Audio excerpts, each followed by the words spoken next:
Assalamualaikum warahmatullahi wabarakatuh. Halo teman-teman, apa kabar kalian semuanya? Mudah-mudahan kalian pada sehat ya, amin. Kembali lagi sama saya Abdul Fattah Arifin, dan kali ini kita akan mengupdate kembali progres terkini pencapaian revitalisasi ataupun renovasi Stasiun Sentral Manggarai yang akan menjadi stasiun sentral di Jakarta. Dan hingga saat ini pemerintah kita terus berusaha memberikan fasilitas yang nyaman dan aman untuk rakyatnya. Salah satunya adalah meminimalisir namanya kemacetan yang sangat membingungkan di Jakarta ya, karena di Jakarta ini merupakan salah satu magnet tersendiri bagi pejuang keluarga yang ingin mencari nafkah di sini teman-teman, termasuk bagi saudara-saudara kita yang tinggal di penyangga Jakarta ya, ataupun Jabodetabek, Jakarta, Bogor, Depok, Tangerang, dan Bekasi. Ini biasanya ke Jakarta menggunakan kendaraan pribadi teman-teman, yang mengakibatkan akhirnya kemacetan di mana-mana ya di Jakarta.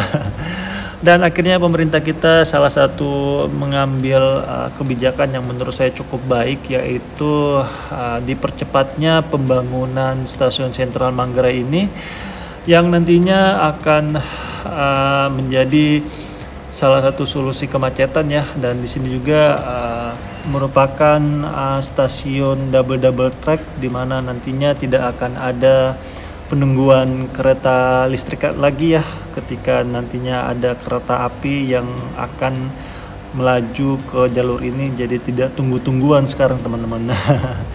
Dan nantinya sebanyak 8 jalur dari 18 jalur tersebut akan terletak pada lantai dasar atau at grade, dan 10 jalur layang di lantai 2, sementara lantai 1 difungsikan sebagai konkurs ataupun jalur lalu lalang penumpang. Dan pada tahap pengembangan akhir nanti, Stasiun Manggarai ini juga akan dilengkapi 14 lift dan 14 eskalator untuk menunjang pergerakan penumpang teman-teman. Stasiun Manggarai ini juga dipersiapkan untuk dapat terintegrasikan dengan moda transportasi lain seperti LRT, Transjakarta atau TJ, dan transportasi umum lainnya, termasuk kereta yang menuju ke bandara teman-teman. Nantinya kawasan di Stasiun Manggarai ini juga akan ditata dan dikembangkan oleh Direktorat Jenderal Kereta Api bekerja sama dengan beberapa stakeholder terkait, termasuk pemerintah daerah ya teman-teman, untuk menjadi kawasan bisnis terpadu sekaligus menata arus lalu lintas yang menuju ke stasiun. Selain penambahan jalur, nantinya di Stasiun Manggarai juga akan ada penambahan luas tempat terbuka teman-teman, sebagai tempat bertemu orang yang lalu lalang di stasiun ini. Konkurs akan menjadi 2 kali lipat dibandingkan sekarang teman-teman, sehingga masyarakat akan lebih nyaman pastinya ya untuk melakukan aktivitas ataupun yang akan berkunjung di tempat ini. Dan salah satunya mungkin juga nantinya akan ada pembebasan lahan besar-besaran ya teman-teman, karena kalau kita lihat di sini jalur jalan rayanya sedikit sempit ya. Sepertinya hanya bisa dilalui beberapa, mungkin hanya 2 jalur ya kendaraan ataupun 2 mobil jika mobil tersebut sejajar ya kanan kiri. Mungkin hanya 2 kendaraan aja, jadi mungkin di sini akan ada pembebasan lahan besar-besaran. Dan saya juga kemarin sempat ngobrol-ngobrol ya ke teman-teman KAI di sana. Teman-teman KAI menjelaskan di sini memang nantinya akan ada pembebasan lahan besar-besaran. Dan kalau kita lihat pelatarannya sangat indah sekali ya teman-teman, sangat bersih sekali. Dan ini merupakan proyek-proyek nasional ya teman-teman, bukan proyek daerah, sehingga pelaksanaannya itu langsung dari DJKAI teman-teman. Dan di sini sepertinya peron terakhir yang akan dibangun ya teman-teman. Dan masih ada kren, kalau kita lihat ya, TC ataupun tower crane yang membantu mobilisasi tiang-tiang baja ataupun tulang-tulang baja ya yang menjadi dudukan dari beton itu sendiri. Dan terus dilakukan penyempurnaan dan kalau kita lihat di sini pihead girdernya ini sudah terpasang, tinggal di girdernya nanti yang akan diinstal. Dan yes, di sini tepat di depan kita teman-teman akan dilakukan pembebasan lahan besar-besaran dan kemungkinan besar saudara-saudara kita yang tinggal di sini ini akan terkena perapihan ya teman-teman. Dan saya juga tidak tahu ini walau alam apakah saudara-saudara kita yang tinggal di bantaran kali ini memiliki sertifikat tanah walau alamnya. Cuma setahu saya sebadan sungai itu harus terbebas itu 15-20 meter dari bibir sungai. Tapi kalau kita lihat bangunan tadi tuh kayaknya nempel banget kayaknya ya ke bibir sungai Kali Ciliwung. Di depan kita ini merupakan Kali Ciliwung teman-teman. Jadi Kali Ciliwung itu sangat panjang sekali. Ada sekitar 120-an kilometer dari titik nol di puncak Bogor ya menuju ke pesisir utara Jakarta itu ada sekitar 120-an kilometer kalau tidak salah. Dan di depan kita ini salah satu penyaringan sampah masyarakat yang tidak bisa menjaga kebersihan sungai di Jakarta pastinya ya. Karena memang ada sebagian warga kita itu menjadikan sungai itu sebagai TPA mereka. Membuang sampah sekarung biasanya ya seenaknya ke sungai. Mungkin dia berpikir dengan membuang sampahnya ke sungai maka permasalahan sampah mereka selesai. Iya memang pada saat itu selesai, tapi percayalah suatu saat nanti sampah tersebut itu akan mengendap.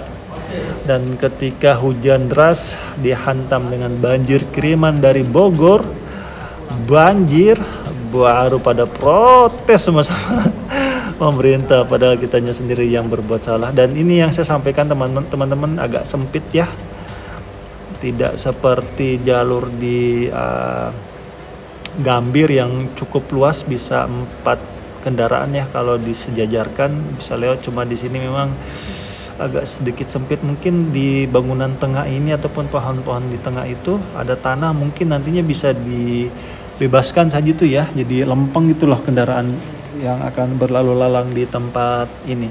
Dan saat ini kita ada di posisi barat ya teman-teman, di sisi barat. Dan di sini kalau kita lihat sepertinya ini adalah bangunan terakhir ya teman-teman. Maaf loh sinyal. Ini sebenarnya saya mau agak turun ke bawah sebenarnya. Jadi sebelum turun ke bawah itu saya harus melihat situasi di bawah dulu, jangan sampai drone saya nyangsang ya ataupun nyangkut. Karena kalau udah nyangkut di ketinggian begini, waduh, nauzubillah min dzalik ya, bisa berbahaya sekali untuk drone saya. Dan yes, oke, saya akan coba zoom masuk ke dalam. Dan ini peronnya ya teman-teman, sedang dilakukan penyempurnaan. Dan di sisi kiri sekali itu adalah jalur rel keretanya, dan di tengahnya itu merupakan peronnya teman-teman. Dan saat ini terus dilakukan upaya-upaya percepatan pembangunan. Masih ada steger kalau kita lihat ya, yang berfungsi untuk membantu pekerja naik ke atas untuk menginstal material-material ataupun instrumen-instrumen dari bangunan ini sendiri. Dan ini dikerjakan oleh tangan-tangan kita sendiri ya teman-teman, ataupun pekerja Indonesia sendiri. Oke, sekarang saya akan melaju menuju salah satu alasan besar kenapa stasiun sentral Manggarai ini dijadikan stasiun sentral di Jakarta, bukan stasiun Gambir ataupun Tanah Abang yang sudah ada jauh-jauh hari. Padahal jalurnya di sini sedikit sempit ya dibandingkan Gambir ataupun Tanah Abang, tapi tetap akhirnya tempat inilah dijadikan stasiun sentral.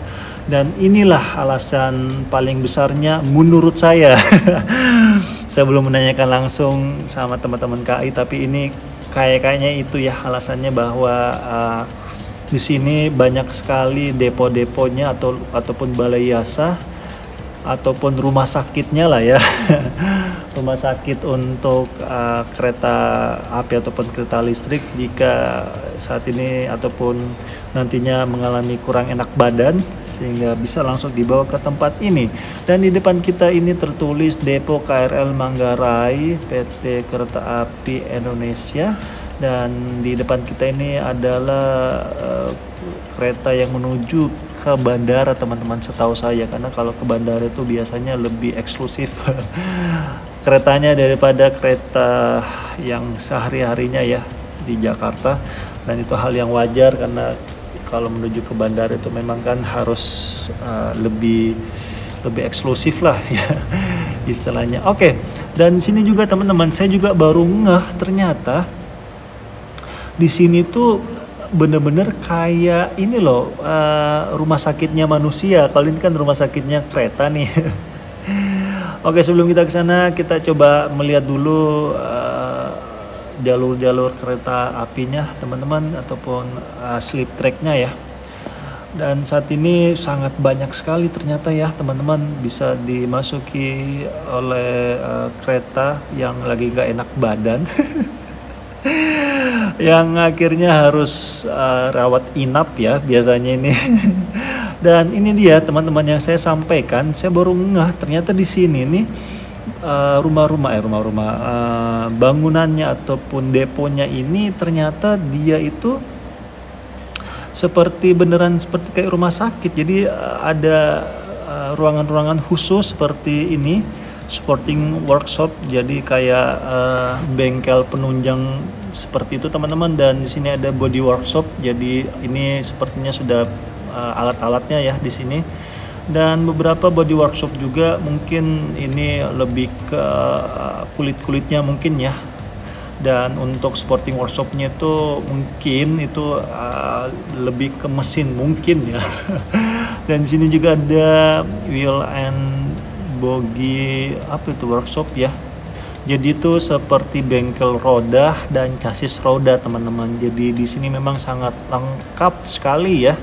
Dan ini mungkin yang menjadi alasan besar stasiun sentral Manggarai ini dijadikan stasiun sentral, meskipun jalan aksesnya agak sedikit kecil. Mungkin nanti PR kedepannya ini lebih ke ini mungkin ya, teman-teman, pelebaran jalan, sehingga masyarakat yang akan ke sini pastinya akan lebih nyaman karena aksesnya bisa lebih besar pastinya. Dan seperti inilah kondisi terkininya stasiun Manggarai, dan mudah-mudahan aja ini stasiun sentral Manggarai cepat selesai.